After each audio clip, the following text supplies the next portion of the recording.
Hello, ഇത് lesson 5 ആണ്. അപ്പൊ ഈ സീരീസിൽ നമ്മൾ പഠിക്കാൻ പോണത് നമ്മൾ സാധാരണ ജീവിതത്തിൽ ഇംഗ്ലീഷ് എങ്ങനെ ഉപയോഗിക്കുക, അതിനെ പറ്റിയ ഇംഗ്ലീഷ് പഠിക്കുകയാണ്. അപ്പൊ എഴുതുന്ന ഇംഗ്ലീഷ് അല്ല, സംസാരിക്കുന്ന ഇംഗ്ലീഷാണ് പഠിക്കുന്നത് കേട്ടോ. അപ്പൊ ഇന്നത്തെ ലെസണിൽ കവർ ചെയ്യാൻ പോണത് എന്താണെന്ന് വെച്ചാൽ, നമ്മളിപ്പോൾ സ്വാഭാവികമായിട്ട് പറഞ്ഞ ചില കാര്യങ്ങളില്ലേ, ഞാൻ അടുത്തുള്ള കടയിൽ പോയിട്ട് പെട്ടെന്ന് വരാം, അധികം സമയം എടുക്കില്ല എന്നൊക്കെ പറയില്ലേ. ഇത് നമ്മൾ ഇംഗ്ലീഷിൽ പറയുക എങ്ങനെയാണെന്ന് ആലോചിച്ചാൽ, പൊതുവെ നമ്മളിപ്പോൾ പഠിച്ചു വെച്ചിട്ടുള്ള കാര്യങ്ങൾ വെച്ച് എങ്ങനെ പറയാം, ഞാൻ കടയിൽ പോയിട്ട് വരാം, സൂപ്പർ മാർക്കറ്റിൽ പോയിട്ട് വരാമെന്നാണെങ്കിലും എങ്ങനെ പറയും, ഞാൻ കടയിൽ പോവാണ് അല്ലെങ്കിൽ സൂപ്പർ മാർക്കറ്റിൽ പോവാണ് എന്നെങ്ങനെ പറയും, തീരുമാനിച്ചുറപ്പിച്ച കാര്യങ്ങളാണ്. അപ്പോൾ പ്രസന്റ് കണ്ടിന്യൂസിൽ I am going to the supermarket, പെട്ടെന്ന് വരാം, ആൻഡ് വിൽ റിട്ടേൺ സൂൺ അല്ലേ. അല്ലെങ്കിൽ ചിലപ്പോൾ ഓഫീസിലൊക്കെ നമുക്ക് പറയേണ്ടി വരും അല്ലേ, ഈ ഇമെയിൽ ഒന്ന് ചെക്ക് ചെയ്യോ, പ്രശ്നങ്ങൾ കുഴപ്പങ്ങളൊന്നും ഇല്ല, മിസ്റ്റേക്കൊന്നും ഇല്ലാന്ന് അങ്ങനെ പറയാം. ഇപ്പൊ നമ്മൾ സ്വാഭാവികമായിട്ട് പറയുമ്പോൾ ഇമെയിൽ ഒന്ന് ചെക്ക് ചെയ്യോ, റിക്വസ്റ്റ് ആണ്. കഴിഞ്ഞ ക്ലാസ്സിൽ പഠിച്ചെങ്ങനെയാ, ക്യാൻ ചെക്ക് അല്ലെങ്കിൽ റിവ്യൂ ദിസ് ഇമെയിൽ, ഞാൻ അയക്കുന്നതിന് മുമ്പ്, ബിഫോർ ഐ സെൻഡ് ഇറ്റ് എന്നൊക്കെ പറയാം. പക്ഷെ ഇതൊക്കെ നമ്മൾ സ്വാഭാവികമായിട്ട് പറയുന്ന സെന്റൻസുകളല്ല, ഇതൊക്കെ കുറച്ചുകൂടെ എഴുതുമ്പോൾ വരുന്ന ടൈപ്പ് സെന്റൻസുകളാണ്. അപ്പൊ ശരിക്കും സംസാരിക്കുമ്പോൾ നമ്മൾ എങ്ങനെ ഉപയോഗിക്കേണ്ടത് എന്നുള്ള പാറ്റേൺസ് ആണ് ഇന്ന് പഠിക്കുന്നത്. അതിന് മുമ്പ് ആദ്യം കഴിഞ്ഞ ദിവസത്തെ ഹോംവർക്കിന്റെ ആൻസേഴ്സ് ഡിസ്കസ് ചെയ്യാൻ. കുറേ പേര് ഹോംവർക്ക് ചെയ്തിട്ടുണ്ട്, പക്ഷെ അതിൽ കുറച്ച് ടിപ്പിക്കൽ മിസ്റ്റേക്സ് വന്നിട്ടുണ്ട്, അതൊന്ന് എടുത്തു പറഞ്ഞിട്ട് പോവാട്ടോ. അവർ ഇന്നലെ എവിടെ പോയി, ഡയറക്റ്റ് ക്വസ്റ്റൻ ആണ്. Where did they go yesterday അല്ലെ, where did they go yesterday അത് കിട്ടി. പക്ഷെ ഇൻഡയറക്റ്റ് ക്വസ്റ്റനോ, അത് കുറേ പേര് തെറ്റിച്ചിട്ടുണ്ട്. അവർ ഇന്നലെ എവിടെ പോയി എന്ന് നിങ്ങൾക്ക് അറിയാമോ, നിങ്ങൾക്കറിയാമോ, do you know. Original sense എന്താ, വേർ ഡിഡ് ദേ ഗോ, ആ ഡിഡ് മാറ്റിയിട്ട് ഗോ വെന്റ് ആവും. വേർ ദേ വെന്റ് യെസ്റ്റർഡേ, ഇത് കുറേ പേര് തെറ്റിച്ചിട്ടുണ്ട്. കഴിഞ്ഞ ലെസൺ കാണാത്തവർ അത് കണ്ട് ഇതിന്റെ ആൻസേഴ്സ് ഒന്ന് ചെക്ക് ചെയ്യണം നിങ്ങൾ എഴുതിയത് കേട്ടോ. വാതിൽ അടയ്ക്കുന്നതിൽ വിരോധം ഉണ്ടോ, എന്നാ പറയാ, do you mind closing the door. പിന്നെ would you mind if I, അത് കഴിഞ്ഞിട്ട് പാസ്റ്റ് ടെൻസ് വേണം. Would you mind if I sat here, sit here അല്ല. ഇതൊക്കെ ഒരുമാതിരി എല്ലാവരും ശരിയാക്കിയിട്ടുണ്ട്. വെയിറ്റ് ഹിയർ എന്നുള്ള ആ ഒരു സെന്റൻസ് പല രീതിയിൽ പറയാൻ വേണ്ടിയിട്ട് പറഞ്ഞിരുന്നു. ക്യാൻ അല്ലെങ്കിൽ കുഡ് വെച്ചിട്ട് എങ്ങനെ പറയാത്, can you wait here, can you please wait here, could you wait here, could you please wait here. ഇതിൽ ഏതെങ്കിലും ഒരു സെന്റൻസ് എഴുതിയാൽ മതി. അത് ഒട്ടുമിക്ക എല്ലാവരും കറക്റ്റ് ആക്കിയിട്ടുണ്ട്. ഡു യു മൈൻഡ് വെച്ച് എങ്ങനെ പറയാ, ഡു യു മൈൻഡ് വേർബിന്റെ ING, do you mind waiting here. I'd like you to വെച്ചിട്ട് എങ്ങനെ പറയാ, I'd like you to wait here. അപ്പൊ ലെസൺ 4 വളരെ ഇമ്പോർട്ടന്റ് ആയ ലെസൺ ആണ്. നമ്മൾ സ്വാഭാവികമായി സംസാരിക്കുമ്പോൾ വരുന്ന ടൈപ്പ് സെന്റൻസുകൾ തെറ്റില്ലാണ്ട് എങ്ങനെയാണ് നമ്മൾ ഉണ്ടാക്കുക എന്നുള്ളതിന്റെ വിശദമായിട്ടുള്ള എക്സ്പ്ലനേഷൻ ആ ക്ലാസ്സിലുണ്ട്. ഈ സീരീസ് ഇപ്പൊ കണ്ടു തുടങ്ങുന്നവർ ആദ്യത്തെ ലെസൺ മുതൽ കാണാൻ വളരെ ഉപകാരമുള്ള സീരീസ് ആയിരിക്കും കേട്ടോ. നിങ്ങളുടെ ജീവിതത്തിൽ നമ്മൾ ഇതുവരെ പഠിച്ച കാര്യങ്ങൾ വെച്ചിട്ട് തന്നെയാണ് ഇന്നത്തെ ലെസൺ മുന്നോട്ട് പോകുന്നത്. പക്ഷെ ഈ ക്ലാസ്സിൽ നമ്മൾ നാച്ചുറൽ ആയിട്ട് ഉപയോഗിക്കുന്ന കുറച്ച് ഫ്രേസസ് അഡീഷണൽ ആയിട്ട് പഠിക്കും. ഓക്കെ, അപ്പൊ പുറത്ത് പോകണതിന്റെ ഒരു സന്ദർഭം, ഞാൻ പുറത്ത് പോവാണ്, സൂപ്പർ മാർക്കറ്റിൽ പോവാണ്, പെട്ടെന്ന് തിരിച്ചു വരും, എങ്ങനെ പറയാ, ഞാൻ ആദ്യം പറഞ്ഞില്ലേ, I am going to the supermarket and will return soon, ഉടനെ തിരിച്ചു വരും. അതെങ്ങനെ നമ്മൾ സ്വാഭാവികമായിട്ട് പറയാം. അപ്പൊ ഇതിന് നമുക്ക് ഫ്രേസൽ വെർബ്സ് യൂസ് ചെയ്യേണ്ടി വരും. നമ്മളിപ്പോൾ എവിടെയെങ്കിലും പോവുകയാണ്, പെട്ടെന്ന് പോയിട്ട് തിരിച്ചു വരുന്ന ഒരു യാത്ര അല്ലെ, ഇപ്പൊ കടയിൽ പോവുക അല്ലെങ്കിൽ എവിടെയെങ്കിലും ജസ്റ്റ് ഒന്ന് പോയിട്ട് വരിക, ഇങ്ങനെയൊക്കെ പോകുന്നതിന് നമുക്ക് ഉപയോഗിക്കാൻ പറ്റുന്ന ഒരു ഫ്രേസാണ് പോപ്പ് ഔട്ട്. അപ്പോൾ I am going to the supermarket എന്ന് പറയുന്നതിന് പകരം I am just popping out to the supermarket. അതിന്റെ അർത്ഥം പെട്ടെന്ന് പോയിച്ച് വരാം, ആ സംഭവമാണ് popping out. Okay, to pop out. അപ്പോൾ I am just popping out to the supermarket. അപ്പോൾ നമ്മൾ സൂപ്പർ മാർക്കറ്റിൽ പോവാന്ന് പറഞ്ഞപ്പോൾ നമ്മുടെ വീട്ടിലുള്ള ഒരാൾ പറയാണ്, ഓ നീ അവിടെ വരെ പോണ സ്ഥിതിക്ക് കുറച്ച് മുട്ട എടുത്തിട്ട് വരുമോ. റിക്വസ്റ്റ് ആണെങ്കിൽ നമ്മൾ കഴിഞ്ഞ ക്ലാസ്സിൽ പഠിച്ചേ, കുഡ് യു പ്ലീസ്, മുട്ട എടുക്കുക എന്ന് പറഞ്ഞാൽ ടേക്ക് അല്ല, അവിടെ ഉപയോഗിക്കാൻ പറ്റിയ വാക്ക് pick up. Could you please pick up some eggs, അവിടെ നീ ഉള്ളപ്പോൾ, വൈൽ യു ആർ ദേർ, അത് ചേർക്കണമെന്നില്ല. Could you please pick up some eggs. അധികം സമയം എടുക്കില്ല ഞാൻ പോയിട്ട് വരാൻ, എങ്ങനെ പറയും, I won't take too much time എന്നൊക്കെ പറയാനൊരു ടെൻഡൻസി ഉണ്ടാവും. സിമ്പിൾ ആയിട്ട് പറയണേ, I won't be long. Long എന്ന് വെച്ചാൽ നീളം എന്നല്ല അർത്ഥം, ഞാൻ നീളമായിരിക്കില്ല എന്നൊക്കെ അല്ലേ അതിനർത്ഥം വരിക, എന്നൊക്കെ ചിന്തിക്കാൻ ചാൻസ് ഉണ്ട്. ലോങ് എന്ന് വെച്ചാൽ സമയം അധികം എടുക്കില്ല, ദൈർഘ്യം എന്നുള്ള അർത്ഥം ലോങ്ങിനുണ്ട്. How long will you take, എത്ര സമയം എടുക്കും എന്നുള്ള അർത്ഥം. ഐ വോണ്ട് ബി ലോങ് എന്ന് വെച്ചാൽ ഞാൻ അധികം സമയം എടുക്കില്ല, പെട്ടെന്ന് തിരിച്ചു വരും, അതാണ് അതിന്റെ അർത്ഥം. അപ്പൊ എന്ത് സിമ്പിൾ ആയിട്ട് പറയാതെ അല്ലേ, I'm popping out to the supermarket, I won't be long. അല്ലെങ്കിൽ അതിന് പകരം പറയാം, I will be back soon, അങ്ങനെ പറയാം. അല്ലെങ്കിൽ it won't take much time, അല്ലെങ്കിൽ I won't be away for very long എന്നൊക്കെ പറയാം. പക്ഷെ ഐ വോണ്ട് ബി ലോങ് അത്രയും പറഞ്ഞാൽ മതി. സ്വാഭാവികമായിട്ട് നമ്മൾ ഇത്രയും കേൾക്കാറുള്ളൂ. ഓക്കെ, അപ്പൊ അത് ക്ലിയർ ആയോ? ഒരു പഠിച്ചെന്തൊക്കെയാ, പെട്ടെന്ന് പോയിട്ട് തിരിച്ചു വരാന്ന് പറയാൻ ടു പോപ്പ് ഔട്ട് ടു ഏതെങ്കിലും സ്ഥലം. പിന്നെ can you pick up some eggs അല്ലെ, കുറച്ച് മുട്ടകൾ വാങ്ങിക്കാൻ പറ്റുമോ. പിന്നെ എന്താണ്, ഐ വോണ്ട് ബി ലോങ്, അധികം സമയം എടുക്കില്ല, ഐ വോണ്ട് ബി ലോങ് അല്ലെ. ജീവിതത്തിൽ ഉപയോഗിക്കാൻ പറ്റിയ സെൻസുകളല്ലേ, പഠിച്ചു വെച്ചോളൂ കേട്ടോ. പെട്ടെന്ന് ട്രെയിൻ മിസ്സാവും എങ്ങനെ പറയും? പെട്ടെന്ന് ചെയ്യാൻ പറയണമെങ്കിൽ നമ്മൾ പഠിച്ചിട്ടുണ്ട് ഹറി അപ്പ്. Hurry up. ഇല്ലെങ്കിൽ ട്രെയിൻ മിസ്സാവും, or will miss the train. ഇങ്ങനെ സംഭവിക്കും, ഇത് ചെയ്തില്ലെങ്കിൽ ഇങ്ങനെ സംഭവിക്കും എന്ന് പറയാൻ ഇറ്റ് വിൽ ഹാപ്പൻ. അപ്പോൾ ഇവിടെ നമുക്ക് ട്രെയിൻ മിസ്സാവും, we will miss the train. We will ചുരുക്കിയിട്ട് we'll. Hurry up or will miss the train. Okay, പെട്ടെന്ന് നമുക്ക് മറക്കാൻ ചാൻസ് ഉള്ളത് ഹറി അപ്പ് എന്നുള്ള വാക്കാണ്. വേഗം വേഗം ഡു ഇറ്റ് ഇൻ സ്പീഡ് എന്നൊക്കെ പറയാനൊരു ടെൻഡൻസി വരും. ഹറി അപ്പ്, അതാണ് ഓർക്കേണ്ടത്. അപ്പോൾ അത് പഠിച്ചല്ലോ. എന്തൊക്കെയാണ് നമ്മൾ പഠിച്ചത് ഇതുവരെ? Pop out to some place, pick up some eggs, I won't be long, hurry up. അടുത്തത്, നമ്മൾ എന്തെങ്കിലും തീരുമാനിച്ചുറപ്പിച്ച പ്ലാൻസ് നമ്മൾ ക്യാൻസൽ ചെയ്യാന്ന് വിചാരിക്കാം. അപ്പോൾ അതിങ്ങനെയാ നമ്മൾ ഇംഗ്ലീഷിൽ പറയാന്നുള്ളത് നോക്കുക. നമ്മൾ മീറ്റ് ചെയ്യുന്നുണ്ടോ പിന്നീട്, അങ്ങനെ പറയാ? അപ്പോൾ നമ്മൾ പറഞ്ഞുറപ്പിച്ച കാര്യമാണ് അല്ലേ. അപ്പോൾ നമ്മൾ പ്ലാൻ ചെയ്ത കാര്യങ്ങൾ ഏത് ടെൻസിലാണ് പറയാ? പ്രസന്റ് കണ്ടിന്യൂസ് അല്ലേ. Are we meeting later? അപ്പോൾ അവിടുന്ന് ആൾ പറയാണ് ചിലപ്പോൾ വരാൻ എനിക്ക് പറ്റില്ല, എനിക്കൊരു ജലദോഷം പിടിച്ചിട്ടുണ്ട്. നമ്മൾ സ്വാഭാവികമായിട്ടൊരു സെൻറ്റൻസ് ഉണ്ടാക്കുകയാണെങ്കിൽ എങ്ങനെ ഉണ്ടാക്കുക? ചിലപ്പോൾ എനിക്ക് വരാൻ പറ്റില്ല എങ്ങനെ പറയും? അപ്പോൾ ചിലപ്പോൾ ഇങ്ങനെ ഒരു സാധ്യത ഉണ്ടെന്ന് പറയുമ്പം മൈറ്റ് ആണ് നിങ്ങൾ ഓർത്ത് വെക്കേണ്ട വാക്ക്, മൈറ്റ്. ചിലപ്പോൾ വരാൻ പറ്റില്ല എന്നാണെങ്കിൽ നെഗറ്റീവ് അല്ല, അപ്പോൾ മൈറ്റ് നോട്ട്. അപ്പോൾ എനിക്ക് വരാൻ ചിലപ്പോൾ പറ്റില്ല, I might not be able to come. പഠിച്ചു വെച്ചോളൂ. ഞാൻ പറഞ്ഞില്ലേ ഈ മോഡൽ വേർബ്സ്, ഞാൻ മോഡൽ വേർബ്സിന്റെ മാത്രം ലെസനായിട്ട് ഈ സീരീസിൽ എടുക്കില്ല. അതിന് വേറെ സീരീസ് ഉണ്ട്, ഞാൻ ലിങ്ക് ഞാൻ കോമെന്റിൽ പിൻ ചെയ്ത് വെക്കാം, അത് കണ്ടാൽ മതി. ഈ സീരീസിൽ ഇത് അപ്ലൈ ചെയ്യുമ്പോൾ എവിടേക്ക് ഉപയോഗിക്കേണ്ടത് എന്നുള്ളതാണ് പഠിക്കുന്നത്. അപ്പോൾ നിങ്ങൾക്ക് കുറച്ചുകൂടെ ആപ്ലിക്കേഷനിൽ ഇത് യൂസ് ചെയ്യാൻ പറ്റും. ഓക്കെ, അപ്പോൾ ഇന്ന് വരാൻ ചിലപ്പോൾ പറ്റില്ല, I might not be able to come അല്ലേ. എനിക്ക് ചിലപ്പോൾ വരാൻ പറ്റുന്നാണെങ്കിലോ I might be able to come അല്ലേ. ഉറപ്പില്ല, അതുകൊണ്ടാണ് മൈറ്റ് വന്നത് കേട്ടോ. I might be able to come, എനിക്ക് ചിലപ്പോൾ വരാൻ പറ്റും, എനിക്ക് ചിലപ്പോൾ വരാൻ പറ്റില്ല, I might not be able to come. Okay, ഇവിടെ ബി മിസ് ചെയ്യാൻ ചാൻസ് ഉണ്ട്. To be able to come, അതാണ് ബി അവിടെ വരുന്നത്. അങ്ങനെയാണ് ആ phrase, to be able to do something, to be able to, അത് ഒരുമിച്ച് വരും. അപ്പോൾ വരിക എന്ന് പറയാൻ to be able to come, അതിന് ചിലപ്പോൾ പറ്റില്ല എന്ന് പറയാൻ I might not be able to come. Okay, clear ആയോ? എന്താ പറ്റിയത്? വരാൻ പറ്റാത്തതിന് കാരണം എന്താ? ജലദോഷം പിടിച്ചിട്ടുണ്ട്. ഐ ഹാവ് ബിക്കം ഇൽ അല്ലേ, അല്ലെങ്കിൽ സിക്ക് വിത്ത് എ കോൾഡ്. ഒരു ജലദോഷം കാരണം ഞാൻ അസുഖബാധിതനാണ്. ഐ ഹാവ് ബിക്കം ഇൽ വിത്ത് എ കോൾഡ്. പക്ഷെ ഇതും ഭയങ്കര ലിറ്ററലാണ്. ഇത് കുറച്ചുകൂടി സ്വാഭാവികമായിട്ട് എങ്ങനെ പറയും? അതിനാണ് നമ്മൾ I might have to back out എന്ന് പറയാം. ഒരു വിചാരിച്ച് നമ്മൾ സെറ്റപ്പ് ചെയ്തൊരു പ്ലാൻ ലാസ്റ്റ് മിനിറ്റ് നമുക്ക് ക്യാൻസൽ ചെയ്യേണ്ടി വരുമ്പോൾ ബാക്ക് ഔട്ട് എന്നുള്ള ഫ്രേസ് ഉപയോഗിക്കാം. എനിക്ക് ചിലപ്പോൾ വരാൻ പറ്റില്ല കേട്ടോ, I might have to back out. എനിക്കൊരു ജലദോഷം, നല്ലൊരു ജലദോഷം പിടിച്ചിട്ടുണ്ട്, എങ്ങനെ പറയും? I have come down with a cold.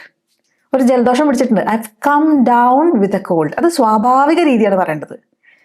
I have come down with a fever. നിർബന്ധമാണ് കേട്ടോ. ഇപ്പൊ പനിയാണെങ്കിൽ എ ഫീവർ, ജലദോഷമാണെങ്കിൽ a cold. I might have to back out, I have come down with a cold. Back out നമ്മൾ അവസാന നിമിഷം നമുക്ക് അയ്യോ പറ്റില്ലേ എന്ന് പറയുന്നത് I might have to back out. എന്താ കാരണം? I have come down with a cold. അടുത്തത് വർക്കിലെ ഒരു സന്ദർഭമാണേ. നമ്മൾ ഇമെയിൽ അയക്കാൻ നിൽക്കുക, പക്ഷെ നമ്മൾ വളരെ ജൂനിയറായ ആളാണ്. അപ്പോൾ അയക്കുന്നതിന് മുമ്പ് ഒന്ന് നോക്കുവോ എന്തെങ്കിലും പ്രശ്നമുണ്ടോ എന്ന് എങ്ങനെ പറയാ? Can you check or review this email? അയക്കുന്നതിന് മുമ്പ്, ബിഫോർ ഐ സെൻഡ് ഇറ്റ് അല്ലെ. ബിഫോർ ഐ സെൻഡ് ഇറ്റ്, ഞാൻ അയക്കുന്നതിന് മുമ്പ്. ആ സെൻഡ് ഡി ആണ്, ടി അല്ല. ബിഫോർ ഐ സെൻഡ് ഇറ്റ്, അയക്കുന്നതിന് മുമ്പ് can check or review. Check the email എന്ന് പറയാം, അല്ലെങ്കിൽ റിവ്യൂ ദ ഇമെയിൽ എന്ന് പറയാം കേട്ടോ. അത് നമ്മൾ കുറച്ചുകൂടെ സ്റ്റൈലായിട്ട് എങ്ങനെ പറയും? അപ്പം നമ്മൾ എന്തെങ്കിലും ഒരു കാര്യം ഒന്ന് നോക്കുവോ, പെട്ടെന്നൊന്ന് നോക്കുവോ, കുഴപ്പമൊന്നുമില്ല എന്ന് അതൊക്കെ പറയണമെങ്കിൽ നമുക്ക് ലുക്ക് ഓവർ എന്നുള്ള ആ ഫ്രേസൽ വെർബ് യൂസ് ചെയ്യാം. Can you look over this email before I send it? ഞാൻ അയക്കുന്നതിന് മുമ്പ് നോക്കൂ. Can you look over this email? Okay, look over this email before I send it. Look over എന്ന് വെച്ചിട്ടുണ്ടെങ്കിൽ examine ചെയ്യുക, അല്ലെങ്കിൽ inspect ചെയ്യുക, റിവ്യൂ ചെയ്യുക. അതിങ്ങനെ കുറേ സമയത്ത് റിവ്യൂ ചെയ്യുന്നതല്ല പൊതുവെ. പെട്ടെന്ന് നിങ്ങൾ നോക്കില്ലേ എന്തെങ്കിലും പ്രശ്നമുണ്ടോ, അല്ലെങ്കിൽ ഒരു ജനറൽ ഐഡിയ കിട്ടാൻ വേണ്ടി പെട്ടെന്ന് നോക്കില്ലേ, അതിനൊക്കെയാണ് ടു ലുക്ക് ഓവർ എന്ന് പറയാം. ഓക്കെ, ഞാൻ എസ് എ സബ്മിറ്റ് ചെയ്യാൻ പോകണേ, അപ്പോൾ ഒന്ന് നീ നോക്കുക, എസ് എക്ക് കുഴപ്പമൊന്നുമില്ലോ, മുഴുവൻ വായിച്ചു നോക്കുമ്പോൾ ഒന്ന് നോക്കുക, പ്രശ്നമൊന്നുമില്ല, ടൈറ്റിലൊക്കെ ഉണ്ടല്ലോ, എല്ലാ കാര്യങ്ങളും പാരഗ്രാഫായിട്ട് തിരിച്ചിട്ടുണ്ടല്ലോ, അങ്ങനെയൊക്കെ ഒന്ന് പെട്ടെന്ന് നോക്കുക. അപ്പോൾ can you look over my S A before I submit it? Cool. ഇനി നമ്മൾ ലേറ്റ് ആവുകയാണ്. അപ്പോൾ നമ്മുടെ ഫ്രണ്ട് വിളിച്ച് ചോദിക്കണം, എവിടെയാണ് നീ? എങ്ങനെ പറയാം? Where are you, where are you അല്ലേ?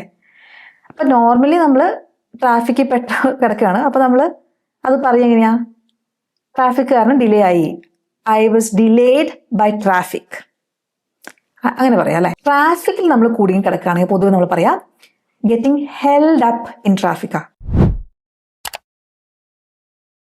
To get held up. അപ്പോൾ എങ്ങനെ പറയാം? I got held up in traffic, I got held up in traffic കേട്ടോ. അത് ഓർമ്മ വേണം. ട്രാഫിക് സ്റ്റക്കായിരിക്കുക ഞാൻ, I got held up in traffic. ഞാനേ വന്നുകൊണ്ടിരിക്കുക, അതിന് പറയാം I'm on my way now, I'm on my way now. അപ്പോൾ ആ പറയുമ്പോൾ I am on my way now എന്ന് പറയരുത്, I am on my way. അതൊരു പാട്ട് പോലെ അങ്ങ് വായിൽ വരണം. I got held up in traffic, I am on my way now. Okay. ഇനി നമുക്ക് ഫ്രണ്ട്സ് ആയിട്ടൊന്ന് കൂടണം. അപ്പോൾ നമ്മൾ ചോദിക്കുകയാണ്, അല്ല വരുന്നോ വീട്ടിലേക്ക്, വിസിറ്റ് ചെയ്യാൻ താല്പര്യമുണ്ടോ അല്ലേ? അപ്പോൾ അതെങ്ങനെയാണ് പറയാം? അപ്പോൾ നമുക്ക് do you want to visit me എന്നൊക്കെ ചോദിക്കുന്നത് ഭയങ്കര ഫോർമലായിപ്പോയി. നമ്മൾ ബ്രിട്ടീഷ് ഇംഗ്ലീഷിൽ പൊതുവേ ഉപയോഗിക്കുന്ന ഒരു ഫ്രേസാണ് ഫാൻസി ഡൂയിങ് സംതിങ്. താല്പര്യമുണ്ടോ എന്ന് ചോദിക്കാൻ വേണ്ടി. ഇപ്പോൾ കാപ്പി കുടിക്കാൻ താല്പര്യമുണ്ടോ? Fancy A cup of coffee, fancy A cup of coffee. പോലെ തന്നെ വിസിറ്റ് ചെയ്യാൻ താല്പര്യമുണ്ടോ, എൻ്റെ അടുത്ത് വരാൻ താല്പര്യമുണ്ടോ നിനക്ക്? Fancy coming round later. To come round എന്ന് വെച്ചിട്ടുണ്ടെങ്കിൽ ആരെങ്കിലും വിസിറ്റ് ചെയ്യാം. Fancy coming round later. ജോലി കഴിഞ്ഞിട്ട് ഞാൻ നിന്നെ കാണാൻ വരാം, നമുക്ക് ഉത്തരം കൊടുക്കണം. അപ്പം എങ്ങനെ പറയാം? ഞാൻ വരാം, I will come to see you after work എന്ന് പറയുന്നത് കുഴപ്പമില്ല. പക്ഷെ നമുക്ക് എപ്പോഴും നല്ല സ്വാഭാവികമായി സംസാരിക്കുന്ന ഭാഷ പഠിക്കണ്ടേ. അപ്പം എങ്ങനെ പറയാം? ഞാൻ പെട്ടെന്നൊന്നും നിന്റെ അടുത്ത് വന്നിട്ട് കയറിയിട്ട് ഇറങ്ങാം എന്ന് പറയില്ലേ, വന്ന് കണ്ടിട്ട് പോവാം, അതിന് പറയാൻ swing by. I swing by after work. അപ്പൊ സ്വിങ് ബൈ എന്നുള്ളത് പൊതുവെ അമേരിക്കൻ ഒരു ഇൻഫോർമൽ ഫ്രേസ് ആണ്. ഇതിന്റെ British phrase I pop round. നേരത്തെ നമ്മൾ popping out to the supermarket എന്ന് പഠിച്ചു. അപ്പൊ ടു പോപ്പ് ഔട്ട് എന്ന് വെച്ചാൽ പെട്ടെന്ന് പോയിട്ട് വരുന്ന, എവിടെയെങ്കിലും പോയിട്ട് കടയിലൊക്കെ പെട്ടെന്ന് പോയിട്ട് വരാമെന്ന് പറയാൻ വേണ്ടിയിട്ടാണ് to pop out. Pop round എന്ന് വെച്ചാൽ ആരെങ്കിലും വിസിറ്റ് ചെയ്യാം. അപ്പൊ ഒന്നിലേക്ക് സ്വിങ് ബൈ എന്ന് പറയാം, I'll swing by later after work, അല്ലെങ്കിൽ I'll pop round after work. Okay. ഇനി വീട്ടിലൊക്കെ ഉണ്ടാകുന്നൊരു കോൺവെർസേഷൻ, ഒന്ന് ആ ടി വിയുടെ ശബ്ദം കുറയ്ക്കുമോ, അല്ലെങ്കിൽ എന്നാൽ ശബ്ദം കുറയ്ക്കുമോ എന്നിങ്ങനെ പറയും. നോർമലി നമ്മൾ പറയുകയാണെങ്കിൽ ശബ്ദം കുറയ്ക്കാൻ ടു ലോവർ ദ വോള്യൂം എന്ന് പറയാം അല്ലേ? Can you lower the volume ഇത്തിരി എന്ന് പറയാം, എ ബിറ്റ് കേട്ടോ. Can you lower the volume a bit. ഇത് പറഞ്ഞോണ്ട് കുഴപ്പമില്ല, പക്ഷെ കുറച്ചുകൂടെ നന്നായിട്ട് പറയണമെങ്കിൽ എന്ത് പറയും? Can you turn down the volume. അല്ലെങ്കിൽ ടി വിയുടെ ശബ്ദമാണെങ്കിൽ can you turn the telly down a bit. ഈ ടെലിവിഷന് പൊതുവെ ബ്രിട്ടീഷുകാർ ടെലി എന്ന് പറയും. വീട്ടിലെ പട്ടിക്കുട്ടിയൊക്കെ ഉണ്ടെങ്കിൽ നമ്മൾ ഓരോന്ന് വിളിക്കില്ല, നമ്മൾ ഒരു ടി വിക്ക് ഒരു ടെലി എന്ന് വിളിക്കും. ഓക്കെ. അപ്പോൾ ടേൺ സംതിങ് ഡൗൺ എന്ന് വെച്ചാൽ ശബ്ദം കുറയ്ക്കുക. ഒരു ഇത്തിരി എന്ന് പറയാൻ എ ബിറ്റ്. അപ്പോൾ can you turn the telly down a bit. അപ്പോൾ ടേൺ ഡൗണിൻ്റെ ഇടയിൽ എന്താണ് ടേൺ ഡൗൺ? ടെലിവിഷൻ എന്നുള്ളത് അതിൻ്റെ ഇടയിൽ വന്നു. Can you turn the telly down a bit? ഒന്ന് പറഞ്ഞു നോക്കിയേ, can you turn the telly down a bit? ഇപ്പം നമ്മൾ കുറേ ഫ്രേസൽ വെർബ്സ് പഠിച്ചില്ലേ? ഒരു കാര്യം ഇമ്പോർട്ടൻ്റ് ആയി പറയേണ്ടത്, ഈ ഫ്രേസൽ വെർബ്സിന് ഓരോ സന്ദർഭം അനുസരിച്ച് വേറെ വേറെ അർത്ഥങ്ങൾ വരാട്ടോ. ഇപ്പം നമ്മൾ ടേൺ ഡൗൺ ഇതിൽ പഠിച്ചില്ലേ? ഇപ്പം ടേൺ ഡൗൺ എന്ന് പറഞ്ഞാൽ റിജക്റ്റ് ചെയ്യുക, ഒരു ഓഫറോ റിക്വസ്റ്റോ എന്തെങ്കിലുമൊക്കെ റെഫ്യൂസ് ചെയ്യാൻ, റിജക്റ്റ് ചെയ്യുക. ഒരു ജോലി കിട്ടി, അത് നമ്മൾ ടേൺ ഡൗൺ ചെയ്തു എന്ന് പറഞ്ഞാൽ ആ ജോലി നമ്മൾ സ്വീകരിച്ചില്ല, അങ്ങനെ അർത്ഥം വരും. പക്ഷെ ഇവിടെ ടെലി ടേൺ ഡൗൺ ചെയ്യാന്ന് പറഞ്ഞാൽ അതിന് വോള്യൂം, അതിപ്പോൾ വോള്യൂം ആവാം, അല്ലെങ്കിൽ ബ്രൈറ്റ്നെസ് ആവാം, എന്തെങ്കിലും ടേൺ ഡൗൺ. ഇപ്പോൾ ടേൺ ഡൗൺ ദ മ്യൂസിക്, അപ്പോൾ ശബ്ദം കുറയ്ക്കുക. ഓക്കെ. അപ്പോൾ ഓരോ സന്ദർഭം അനുസരിച്ച് ഫ്രേസൽ വെർബ്സിന്റെ അർത്ഥങ്ങൾ മാറും കേട്ടോ. അപ്പോൾ വോള്യൂം കൂട്ടാനുള്ള ഫ്രേസൽ വെർബ് എന്താ? ടേൺ ആവും. ഇനി നമ്മൾ വീട്ടിലൊക്കെ വീണ്ടും പറയാൻ ചാൻസ് ഉള്ള വേറൊരു സെന്റൻസ് ആണ്. ഇപ്പം നമ്മൾ കടയിൽ പോയപ്പോൾ അവിടെ ബ്രെഡ് ഇല്ല, തീർന്നിരിക്കുക. അപ്പം നമ്മൾ വീട്ടിൽ തിരിച്ചു വന്നിട്ട് പറയില്ലേ, അവിടെ ഷോപ്പിൽ ബ്രെഡ് ഒട്ടും ഇല്ല, ദർ ഇസ് നോ ബ്രെഡ് അല്ലെ? ഉണ്ട് എന്ന് പറയാൻ ദർ ഈസ് ബ്രെഡ്, ഇല്ല എന്ന് പറയാൻ ദർ ഇസ് നോ ബ്രെഡ്. എവിടെ? At the shop. വീണ്ടും പോയപ്പോഴും അവിടെ ഉണ്ടായിരുന്നില്ല. അപ്പൊ അഗെയിൻ എന്ന് പറയാം. വീണ്ടും അവിടെ ചെന്നു, അപ്പോഴും അവിടെ ബ്രെഡ് ഒന്നുമില്ല. There is no bread at the shop again. അപ്പൊ അങ്ങനെ പറഞ്ഞേക്കാളും എന്തെങ്കിലും ഒരു കാര്യം തീർന്നു പോയി എന്ന് പറയാൻ റൺ ഔട്ട്. നമ്മൾ ക്രിക്കറ്റ് കണ്ടിട്ടുണ്ടെങ്കിൽ റൺ ഔട്ട് ആവും അല്ലേ? ആ റൺ ഔട്ട് അല്ല, സാധനം തീർന്നു പോയി എന്നുള്ളതിന് റൺ ഔട്ട് എന്ന് പറയാം. The shops run out of bread again. കടയിൽ ബ്രെഡ് വീണ്ടും തീർന്നു പോയി.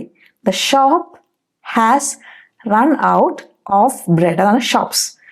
ആ ഹാസിനെ അപ്പോസ്ട്രോഫി എസ് ഇട്ടിട്ട് നമുക്ക് പറയാം. The shops run out of bread again. അപ്പൊ എന്താണ് റൺ ഔട്ട് ആയത്? ആ സാധനം റൺ ഔട്ട് ഓഫ് ആ സാധനം പറയാം കേട്ടോ. ഇത് 3-ാം തവണ ഈ ആഴ്ച. അങ്ങനെ പറയും. That's the 3rd time this week. Okay, 3-ാം തവണ അവരുടെ പോയിട്ട് ബ്രെഡ് തീർന്നു പോയത്. എന്താണോ ക്ഷാമം? അപ്പോൾ റൺ ഔട്ട് എന്നുള്ള ഫ്രേസൽ വെർബ് എന്തെങ്കിലും ഒരു കാര്യം സപ്ലൈ തീർന്നു പോവുക, അല്ലെങ്കിൽ എന്തെങ്കിലും ഉപയോഗിച്ച് തീരുക, ഒന്നും ബാക്കിയില്ല. ഇപ്പോൾ റൺ ഔട്ട് ഓഫ് മിൽക്ക് ആവാം, റൺ ഔട്ട് ഓഫ് മണി ആവാം, അല്ലെ, റൺ ഔട്ട് ഓഫ് ടൈം ആവാം. പ്രൊജക്ട് സബ്മിറ്റ് ചെയ്യേണ്ട സമയം കഴിഞ്ഞു, we have run out of time. അല്ലെങ്കിൽ എല്ലാ കാശും എടുത്ത് നമ്മൾ ടാക്സിക്ക് കൊടുത്തു, we have run out of മണി.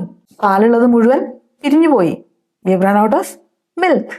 ഇനി നമുക്ക് ഒരാളായിട്ട് ഒരിത്തിരി ജഗട അല്ലെ, തൂ മേര ദുഷ്മൻ ഹേ എന്നൊക്കെ ചോദിക്കേണ്ട വന്നു. അപ്പോൾ ഒരാൾ വന്ന് നമ്മൾ ചോദിക്കാം, നീ അവനായിട്ടുള്ള ജയിക്കായിട്ടുള്ള പ്രശ്നങ്ങൾ തീർത്തോ? സ്വാഭാവികമായിട്ട് എങ്ങനെ പറയാം? പ്രോബ്ലം ഫിക്സ്ഡ് ആയോ? Did you fix the problems with Jake? അങ്ങനെ ചോദിക്കാം. കുറച്ചുകൂടി നന്നായിട്ട് എങ്ങനെ ചോദിക്കാം? ഫിക്സിനേക്കാളും ആൾക്കാർ നമ്മൾ റിലേഷൻഷിപ്സ് ഇഷ്യൂസ് ഒന്ന് ശരിയാക്കുകയാണെങ്കിൽ ടു സോർട്ട് ഔട്ട് എന്നുള്ള വാക്ക് ഉപയോഗിക്കാം. Did you sort things out with Jake? Did you sort things out with Jake? ജേക്കായിട്ടുള്ള പ്രശ്നം സോൾവ് ആയോ? Did you sort things out with Jake? സംസാരിച്ച് കോംപ്രമൈസ് ആക്കിയോ, അല്ലെ, കോംപ്ലിമെന്റ് ആക്കിയോ എന്നൊക്കെ പറയാറില്ല ചില സിനിമയിൽ. അതാക്കിയോ എന്നാണ് ചോദിക്കാം. ഒന്നുകൂടെ എങ്ങനെയാണ് phrase? Did you sort things out with Jake? ഇനി എവിടെയെങ്കിലും നമ്മൾ ട്രാവൽ ചെയ്യുന്ന സമയത്ത് എപ്പോഴാണ് നിനക്ക് പുറപ്പെടേണ്ടത്, സ്റ്റാർട്ട് ചെയ്യേണ്ടത്? അതെങ്ങനെ പറയും? എത്ര മണിക്കാണ്? ഇപ്പോൾ വാട്ട് ടൈം നമുക്ക് do we need to start the journey? What time do we need to start the journey? ഇത് ഇങ്ങനെ പറയാം. ആ ഡു വി നീഡ് ടു കണ്ടപ്പോൾ നിങ്ങൾക്ക് പ്രശ്നമുണ്ടോ? ഈ ഫ്രേസ് നമ്മൾ മുമ്പ് പഠിച്ചിട്ടില്ല. We need to do something, നമുക്ക് എന്തെങ്കിലും ഒരു കാര്യം ചെയ്യണം. എത്ര മണിക്കാണ് ചെയ്യേണ്ടത്? What time do we need to do it? Okay, do we need to do it. Okay, അല്ലെങ്കിൽ എത്ര മണിക്കാണ് നമുക്ക് പുറപ്പെടേണ്ടത്? What time do we need to leave? ഇങ്ങനെ പറയാം. ഇത് കുറച്ചുകൂടി നന്നായിട്ട് എങ്ങനെ പറയാം? What time do we need to set off? എവിടെയെങ്കിലും യാത്ര ചെയ്യാൻ വേണ്ടി പോകുമ്പം നമ്മൾ പുറപ്പെടില്ല, അതിന് പറയാം സെറ്റ് ഓഫ് എന്ന്. അല്ല, ഫ്രേസൽ വെർബ് വെച്ച് പറയാൻ പറ്റും. ലീവ് എന്ന് ഉപയോഗിക്കാം, കുഴപ്പമില്ല. ഇതിൽ ഈ സെന്റൻസ് ഫ്രേസ് ഒന്ന് പഠിച്ചാൽ മതി. What time do we need to leave അല്ലെങ്കിൽ സെറ്റ് ഓഫ്. ഓക്കെ, എത്ര മണിക്കാണ് നമ്മൾ പുറപ്പെടേണ്ടത്? What time do we need to set off? Set off എന്ന് വെച്ചാൽ വളരെ കോമൺ ആയിട്ടുള്ള ഒരു ഫ്രേസൽ വെർബ് ആണ് കേട്ടോ. ഒരു ജേർണി ബിഗിൻ ചെയ്യാം, അതിന് നമുക്ക് സെറ്റ് ഓഫ് എന്ന് പറയാം. അല്ലെങ്കിൽ വേറൊരു മീനിങ് ഉള്ളത്, ഈ അലാം ക്ലോക്ക് ഇല്ലേ, അലാം ക്ലോക്ക് അല്ലെങ്കിൽ എക്സ്പ്ലോഷനൊക്കെ ട്രിഗർ ചെയ്യുന്നതിന് സെറ്റ് ഓഫ് എന്ന് പറയാം കേട്ടോ. പുറകത്തെ വാതില് ഓപ്പൺ ചെയ്യുമ്പം അലാം ഓൺ ആവും. എങ്ങനെ പറയും? Opening the back door will set off the alarm.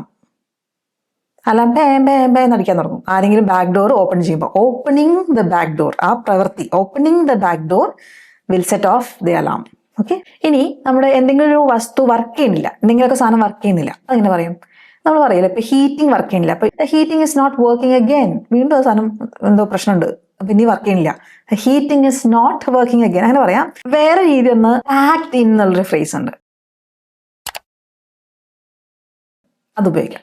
Pack in, the heating's packed in again അങ്ങനെ പറയാം. നാളെ ഞാൻ മറ്റേ വീട്ടിന്റെ ഓണറിനെ വിളിക്കാം, I ring the landlord tomorrow അങ്ങനെ പറയാം. ഐ കോൾ എന്ന് പറയാം, റിംഗ് എന്ന് പറയാം. ഫോൺ വിളിക്കാന്നുള്ള അർത്ഥമാണ് കേട്ടോ. I ring the landlord tomorrow. അപ്പൊ പാക്ഡ് ഇൻ എന്ന് പറഞ്ഞാൽ ഒരു കാര്യം നമ്മൾ കുറേ സാധനങ്ങൾ കുത്തി നിറച്ച് പാക്ക് ചെയ്യില്ലേ, അതിനെ പാക്ഡ് ഇൻ എന്ന് പറയാം. മെഷീന്റെ കാര്യത്തിൽ ഒരു മെഷീനോ അല്ലെങ്കിൽ പീസ് ഓഫ് എക്വിപ്മെന്റോ ബ്രേക്ക് ഡൗൺ ചെയ്യുമ്പോൾ അല്ലെങ്കിൽ ഓപ്പറേറ്റ് ചെയ്യുന്നത് നിൽക്കുമ്പോൾ നമുക്ക് പാക്ക് ഇൻ എന്നുള്ള ഫ്രേസ് ഉപയോഗിക്കാൻ പറ്റിയ വേറൊരു ഫ്രേസൽ വെർബാണ് ആക്ടിങ് അപ്പ്. നമ്മൾ ലാപ്ടോപ്പ് തുറന്നിട്ട് ഓൺ ആവണില്ല, അപ്പൊ എന്താ പറയാ? My laptop is acting up again. അല്ലെങ്കിൽ ഫോൺ വർക്ക് ആവുന്നില്ല, my phone is acting up again. ഇനി ആരെങ്കിലും നിങ്ങളെ ഫോൺ വിളിക്കുകയാണ്, ആ സമയത്ത് നിങ്ങൾക്ക് ഫോൺ കോൾ എടുക്കാൻ പറ്റില്ല, അറ്റൻഡ് ചെയ്യാൻ പറ്റില്ല, നിങ്ങൾ വേറെ എന്തോ ഒരു പരിപാടിയുടെ ആയിരിക്കാം. ഞാൻ തിരിച്ചു വിളിച്ചോട്ടെ, എങ്ങനെ പറയും? കോൾ ബാക്ക് എന്നുള്ള ഫ്രേസൽ വെർബ് യൂസ് ചെയ്യാം. Sorry, can I call you back?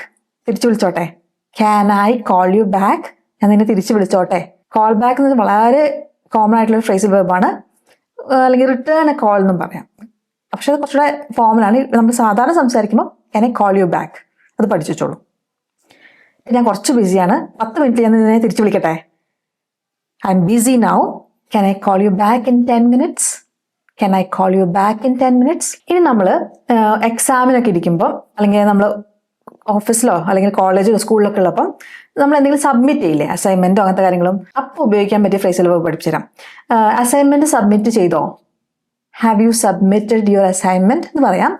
കുറച്ചുകൂടെ നന്നായി പറയണമെങ്കിൽ, കുറച്ചുകൂടെ കാഷ്വലായി പറയണമെങ്കിൽ നമ്മൾ അവിടെ ഉപയോഗിക്കുന്ന ഫ്രേസൽ വെർബാണ് hand in. Have you handed in your assignment? Have you handed in എന്ന് വെച്ചാൽ കൊടുക്കുക, സബ്മിറ്റ് ചെയ്യുക, അതാണ് അർത്ഥം. ഹാൻഡ് ഇൻ എന്ന് വെച്ചാൽ സബ്മിറ്റ് ചെയ്യുക കേട്ടോ. അയ്യോ ആയിട്ടില്ല, കൊടുക്കാൻ ആയിട്ടില്ല, എനിക്ക് തീർന്നിട്ടില്ല എന്ന് പറഞ്ഞാൽ നോട്ട് യെറ്റ്, ഇതുവരെ ചെയ്തിട്ടില്ല, നോട്ട് യെറ്റ്. നമ്മൾ പഠിച്ചാണ് ഫസ്റ്റ് ക്ലാസ്സിൽ. ഞാൻ ഇപ്പോഴും അതിൽ വർക്ക് ചെയ്തുകൊണ്ടിരിക്കുക, I am still working on it. അപ്പൊ ഹാൻഡിൻ എന്ന് വെച്ചിട്ടുണ്ടെങ്കിൽ എന്താ പറയാ, സബ്മിറ്റ് ചെയ്യുക, അല്ലെങ്കിൽ പ്രസന്റ് ചെയ്യുക, അല്ലെങ്കിൽ ഒരാൾക്ക് എന്തെങ്കിലും കൊടുക്കുക. അത് വർക്കിൽ ഡോക്യുമെന്റ്സ് അങ്ങനത്തെ കാര്യങ്ങളാണ് കേട്ടോ പൊതുവെ. ഹാൻഡിൻ ദ ലെറ്റർ അങ്ങനെയൊക്കെ. അല്ലെങ്കിൽ എന്തെങ്കിലും നമ്മൾ നഷ്ടപ്പെട്ടു പോയ സംഭവം ഉണ്ടാവും, ലോസ്റ്റ് ആയിട്ടുള്ള സംഭവങ്ങൾ, അത് നമ്മൾ കിട്ടിയിട്ട് നമ്മൾ ആരെങ്കിലും ഏൽപ്പിക്കുമ്പോൾ ഹാൻഡിൻ എന്നുള്ള ഫ്രേസൽ വെർബ് യൂസ് ചെയ്യും. ആരെങ്കിലും ഏൽപ്പിക്കുക വെച്ചാൽ അതോറിറ്റി ഉള്ള ആരെങ്കിലും, ഇപ്പൊ പോലീസിനെയോ അല്ലെങ്കിൽ ഇപ്പോൾ ഏതെങ്കിലും ഒരു ഇൻസ്റ്റിറ്റ്യൂഷനിലെ അവിടെയുള്ള പ്രധാനപ്പെട്ട ആളെ നമ്മൾ ഏൽപ്പിക്കുക, അവിടെ നിന്ന് ഒരു സാധനം കിട്ടി നമ്മൾ ഏൽപ്പിക്കുക. ടു ഹാൻഡ് ഇൻ ആ സാധനം. അപ്പൊ നമ്മൾ ഹാൻഡ് ഔട്ടോ, അത് ഡിസ്ട്രിബ്യൂട്ട് ചെയ്യില്ലേ. ഇപ്പോൾ ഒരു ഗ്രൂപ്പിൽ എന്തെങ്കിലുമൊക്കെ ഡിസ്ട്രിബ്യൂട്ട് ചെയ്യില്ല, അല്ലെങ്കിൽ ഒരു സ്ഥലത്തുള്ള ആൾക്കാർക്ക് എല്ലാം എന്തെങ്കിലുമൊക്കെ കാര്യം ഡിസ്ട്രിബ്യൂട്ട് ചെയ്യില്ല, അതാണ് ഹാൻഡ് ഔട്ട് എന്ന് പറയാം. ഇപ്പൊ എന്തെങ്കിലുമൊക്കെ ഇൻഫർമേഷൻ്റെ ഫ്ലയേഴ്സ് ഉണ്ടാവില്ലേ, അത് എല്ലാവർക്കും ഒന്ന് കൊടുക്കുമോ? Could you please hand out the flyers to everyone? എല്ലാവർക്കും ഈ ഫ്ലയേഴ്സ് ഒന്ന് ഡിസ്ട്രിബ്യൂട്ട് ചെയ്യുമെന്ന് പറയാണ്ട് ഹാൻഡ് ഔട്ട്. ഹാൻഡ് ഇൻ എന്ന് വെച്ചിട്ടുണ്ടെങ്കിൽ സബ്മിറ്റ് ചെയ്യുക, എന്തെങ്കിലും ഡോക്യുമെന്റോ അസൈൻമെന്റോ അങ്ങനത്തെ കാര്യങ്ങൾ അതോറിറ്റി ഉള്ള ഒരാളടുത്ത് കൊടുക്കുന്നതിനാണ് ഹാൻഡ് ഇൻ. ഓക്കെ. അല്ലെങ്കിൽ നഷ്ടപ്പെട്ട എന്തെങ്കിലും വസ്തുക്കൾ അതിൻ്റെ അത് കൊടുക്കാൻ പാകത്തിലുള്ള ആൾക്കാരുടെ അടുത്ത്, ഇപ്പൊ ടീച്ചറുടെ അടുത്തോ കൊടുക്കാതെ ഇവിടെ വീണ് കിട്ടിയതാണ് ഏൽപ്പിക്കില്ലേ, അതിന് ഹാൻഡ് ഇൻ എന്ന് പറയും. ഹാൻഡ് ഔട്ട് എന്ന് വെച്ചാൽ ഡിസ്ട്രിബ്യൂട്ട് ചെയ്യുക, മാറിപ്പോരുതേ. അപ്പൊ നമ്മൾ പഠിച്ച കാര്യങ്ങൾ ഓർമ്മയുണ്ടോ? നമ്മൾ പുറത്തെവിടെയെങ്കിലും പെട്ടെന്നൊന്ന് പോയിട്ട് വരാന്ന് പറയാൻ പോപ്പ് ഔട്ട്. എന്തെങ്കിലും ഒരു സാധനം വാങ്ങിച്ചോണ്ട് വരാം, പിക്ക് അപ്പ് സം എഗ്സ്. പെട്ടെന്ന് ചെയ്യണമെന്ന് പറയാൻ ഹറി അപ്പ്. എന്തെങ്കിലും ഒരു പ്ലാനോ പ്രോമിസോ ലാസ്റ്റ് മിനിറ്റ് ക്യാൻസൽ ചെയ്യുകയാണെങ്കിൽ ബാക്ക് ഔട്ട്. ഇമെയിലൊക്കെ ഒന്ന് നോക്കുവോ, തെറ്റൊന്നുമില്ല എന്ന് പറയണേ ലുക്ക് ഓവർ. ട്രാഫിക്കിലൊക്കെ ഡിലേ വന്നാൽ got held up in traffic അല്ലെ. ഹോൾഡ് അപ്പ് ആണ് ഫ്രേസൽ വെർബ്, പാസ്റ്റ് ടെൻസിൽ. I got held up in traffic. പെട്ടെന്ന് പോയി ഒരാളെ കണ്ടിട്ട് പോവുക, എസ്പെഷ്യലി നമ്മൾ വേറെ എവിടെയെങ്കിലും പോകുന്നതിന് വഴിക്ക് ഒന്ന് ഇറങ്ങി കയറി കണ്ടിട്ട് പോകില്ല. അപ്പോൾ ടു സ്വിങ് ബൈ, അല്ലെങ്കിൽ പോപ്പ് റൗണ്ട്. ടിവിയുടെ വോളിയം കുറയ്ക്കുക, to turn down the volume. കൂട്ടുക, ടു ടേൺ അപ്പ്. സാധനം ബാക്കിയില്ല, the shop has run out of bread, അല്ലെങ്കിൽ we have run out of milk, we have run out of money, അല്ലെങ്കിൽ time. എന്തെങ്കിലും ഒരു യാത്ര തുടങ്ങുന്നതിന് ടു സെറ്റ് ഓഫ്. എന്തെങ്കിലും ഒരു സാധനം വർക്ക് ചെയ്ത് നിർത്തുന്നുണ്ടെങ്കിൽ എന്തെങ്കിലും ഹീറ്റിംഗ് ഒക്കെ വർക്ക് ചെയ്യുന്നില്ല, പാക്ക് ഇൻ അല്ലെ. അല്ലെങ്കിൽ ലാപ്ടോപ്പ് വർക്ക് ചെയ്യുന്നില്ല, ലാപ്ടോപ്പ് ഇസ് ആക്ടിങ് അപ്പ്. തിരിച്ചു വിളിക്കാം, റിട്ടേൺ എ കോൾ എന്ന് പറയാം, അല്ലെങ്കിൽ call someone back. I call you back in 10 minutes. നമ്മൾ അസൈൻമെന്റ് സബ്മിറ്റ് ചെയ്യുമ്പോൾ ടു ഹാൻഡ് ഇൻ അല്ലെ, ദ ലെറ്റർ അല്ലെങ്കിൽ അസൈൻമെന്റ്. ഇതൊക്കെ ഒന്ന് ഡിസ്ട്രിബ്യൂട്ട് ചെയ്യോ, can you hand them out. Homework ഉണ്ട്, ഒറ്റ ക്വസ്റ്റ്യനേ ഉള്ളൂ. ഞാൻ പറയുന്ന ഈ 3 സെന്റൻസുകൾ ഒരു കോൺവെർസേഷന്റെ ഭാഗമാണ്, അതൊന്ന് എഴുതി ഉണ്ടാക്കുക. അപ്പം ഞാൻ പറയാണ്, ഞാനൊന്നേ സൂപ്പർ മാർക്കറ്റിൽ പോയിട്ട് വരാം, നിനക്ക് എന്തെങ്കിലും വേണോ? ഞാൻ അധികം സമയം എടുക്കില്ല. 3 സെന്റൻസ്. അപ്പൊ going out to the supermarket എന്നല്ല പറയണ്ടേ, നമ്മൾ ഉപയോഗിച്ച ഫ്രേസൽ വെർബ് വെച്ചിട്ട് പറയണേ. I am dash to the supermarket, എന്തെങ്കിലും വേണോ? അധിക സമയം ഞാൻ എടുക്കില്ല, പെട്ടെന്ന് വരാം എന്ന് പറയണേ ആ സെന്റൻസ് കൂടെ. അപ്പോൾ നമ്മൾ പഠിച്ചതാണ്. നിങ്ങൾക്ക് ഈ വീഡിയോ വളരെ യൂസ്ഫുൾ ആയി എന്ന് വിചാരിക്കുന്നു. കാരണം നമ്മൾ നാച്ചുറൽ കോൺവെർസേഷൻസിൽ നമ്മൾ പഠിച്ച കാര്യങ്ങൾ വെച്ചിട്ട് നമുക്ക് എങ്ങനെയാണ് സെന്റൻസ് ഉണ്ടാക്കുക, പിന്നെ അതിനെ ഒന്നുകൂടെ ഒന്ന് ബെറ്റർ ആയിട്ട് എങ്ങനെയാ പറയുക, ആ കാര്യങ്ങളാണ് ഈ വീഡിയോയിൽ കവർ ചെയ്തത്. യൂസ്ഫുൾ ആയി എന്ന് വിചാരിക്കുന്നു കേട്ടോ. അപ്പോൾ ഇന്ന് ഇത്രയേ ഉള്ളൂ. നിങ്ങൾക്ക് ഇംഗ്ലീഷ് ഒരു കോഴ്സായിട്ട് പഠിക്കണമെങ്കിൽ ഞാനൊരു പ്രീമിയം 90-day ഇംഗ്ലീഷ് കോഴ്സ് എടുക്കുന്നുണ്ട്. അതിൻ്റെ ഡീറ്റെയിൽസ് എനിക്ക് ഇമെയിൽ അയച്ചാൽ ഞാൻ പറഞ്ഞുതരാം. ഇമെയിൽ ഐ ഡി ഞാൻ താഴെ കോമെന്റിൽ പിൻ ചെയ്ത് വെക്കാം കേട്ടോ. ഇനി നിങ്ങൾ ഗ്രാൻഡ് പാരൻസ് ഒക്കെ ആണെങ്കിൽ നിങ്ങൾക്ക് കുട്ടികളോടൊക്കെ ഉള്ള കോൺവെർസേഷൻസ് നാച്ചുറലായിട്ട് നിങ്ങളുടെ വായിൽ വരണം. അപ്പോൾ കുട്ടികൾ നന്നായിട്ട് ഇംഗ്ലീഷ് സംസാരിക്കുന്നവരായിരിക്കും. നിങ്ങൾക്ക് അവരോട് പിടിച്ചു നിൽക്കാൻ പറ്റുന്നില്ലെങ്കിൽ നിങ്ങൾക്കൊരു 30-day കോഴ്സ് എടുത്തിട്ടുണ്ടെങ്കിൽ നിങ്ങൾക്ക് നല്ല ഇമ്പ്രൂവ്മെന്റ് ഉണ്ടാവും സംസാരത്തിൽ. അപ്പോൾ ഒരു 30-day വാട്സപ്പ് കോഴ്സ് ഉണ്ട്. അത് കുട്ടികളായിട്ടുള്ള ഇൻട്രാക്ഷൻ മാത്രമല്ല, ജനറലി നമുക്ക് അത്യാവശ്യം സംസാരിക്കാൻ വേണ്ട കാര്യങ്ങളൊക്കെ അതിൽ പഠിപ്പിക്കുന്നുണ്ട്. അപ്പോൾ നിങ്ങൾക്ക് താല്പര്യം ഉണ്ടെങ്കിൽ അതിന് ജോയിൻ ചെയ്യാം. അതിന് നിങ്ങൾ ചെയ്യേണ്ടത്, എൻ്റെ വാട്സപ്പ് നമ്പർ ഉണ്ട് താഴെ കൊടുത്തിട്ടുണ്ട്, പിന്നെ ഇത് വെച്ചിട്ടുണ്ട് 30-day വാട്സപ്പ് ഇംഗ്ലീഷ് കോഴ്സിൻ്റെ നമ്പർ. അതിലേക്ക് ഒരു മെസ്സേജ് അയക്കാം. അപ്പോൾ അതിൻ്റെ ഡീറ്റെയിൽസ് പറഞ്ഞുതരാം കേട്ടോ. അപ്പോൾ ഇന്ന് ഇത്രയേ ഉള്ളൂ. ഈ സീരീസ് നിങ്ങൾക്ക് യൂസ്ഫുൾ ആവുന്നുണ്ടെങ്കിൽ അത് അറിയിക്കണം. കാരണം വളരെ ചിന്തിച്ച് തീരെ സമയമില്ലെങ്കിലും ഞാൻ കുറേ എഫേർട്ട് എടുത്ത് ഉണ്ടാക്കുന്ന ഒരു സീരീസാണ്. അപ്പോൾ കുറേ കഷ്ടപ്പാടാണ് ഈ സീരീസ് മുന്നോട്ട് കൊണ്ടുപോകുക, എല്ലാ ആഴ്ചയും വീഡിയോ ഇടുക എന്നുള്ളത്. അതാണ് കഴിഞ്ഞ ആഴ്ച ഒരു ഡേ ഡിലേ വന്നല്ലോ, എനിക്ക് പറ്റുന്നില്ല. പക്ഷെ ഈ സീരീസ് എനിക്ക് മുന്നോട്ട് കൊണ്ടുപോകണമെന്ന് ഭയങ്കര ആഗ്രഹമാണ്. കാരണം ഇത് വളരെ യൂസ്ഫുൾ ആയിരിക്കും എനിക്ക് ഉറപ്പുണ്ട് ഈ സീരീസ്. അതുകൊണ്ടാണ് ഞാൻ എങ്ങനെയെങ്കിലും കഷ്ടപ്പെട്ട് ഇതിലെ വീഡിയോസ് ഇടുന്നത്. എന്തെങ്കിലും ചെയ്ത് വീഡിയോസ് ഉണ്ടാക്കുന്നല്ല, വളരെ ആലോചിച്ച് ഓരോ ടോപ്പിക്സും എനിക്ക് അറിയാം എന്ത് പഠിപ്പിക്കണമെന്ന്. അപ്പോൾ വളരെ മിക്സ്ഡ് ആയിട്ടുള്ള ടൈപ്പ് കുറേ ലെസൺസ് ഉണ്ടാവും ഇതിൽ. അപ്പോൾ ഈ സീരീസ് കഴിയുമ്പോഴേക്കും നിങ്ങൾക്ക് സ്വാഭാവികമായിട്ട് ഇംഗ്ലീഷ് യൂസ് ചെയ്യാനുള്ള ധൈര്യം വരും. അപ്പോൾ ഇതിൽ പഠിക്കുന്ന കാര്യങ്ങൾ ദയവേത് നിങ്ങൾ എന്തെങ്കിലുമൊക്കെ യൂസ് ചെയ്യുക. അപ്പോൾ ഇന്ന് തന്നെ പറഞ്ഞ സെൻറ്റൻസുകൾ നിങ്ങൾക്ക് എന്തായാലും ജീവിതത്തിൽ ഉപയോഗിക്കാൻ പറ്റിയതാണ്. അത് നിങ്ങൾ എവിടെയെങ്കിലുമൊക്കെ യൂസ് ചെയ്യുക. എന്നിട്ട് യൂസ് ചെയ്യാൻ പറ്റില്ലെങ്കിൽ നിങ്ങൾ നോട്ട് ചെയ്ത് വെക്കുക. അത് ചിലപ്പോൾ നിങ്ങൾക്ക് പോപ്പ് ഔട്ടാണോ പോപ്പ് റൗണ്ട് ആണോ രണ്ടും പഠിച്ചിട്ടുള്ളത്, എവിടെയാണോ ആ വ്യത്യാസം നിങ്ങൾക്ക് മനസ്സിലാവുന്നില്ലെങ്കിൽ നിങ്ങൾ വീഡിയോയിലേക്ക് തിരിച്ചു പോയിട്ട് നോക്കി നോക്കുക. അങ്ങനെ നമുക്ക് സംശയം വരുന്നത് ക്ലിയർ ചെയ്ത് മുന്നോട്ട് പോകുമ്പോൾ നിങ്ങൾക്ക് എപ്പോഴും ഓർമ്മ ഉണ്ടാവും പിന്നീട്. ഓക്കെ, അപ്പോൾ ഈ വീഡിയോ ഉപകാരപ്പെടുന്നു എന്ന് വിചാരിക്കണോ. അടുത്ത ദിവസം വീണ്ടും അടുത്ത ലെസനായിട്ട് കാണാം. അതുവരേക്കും ബൈ.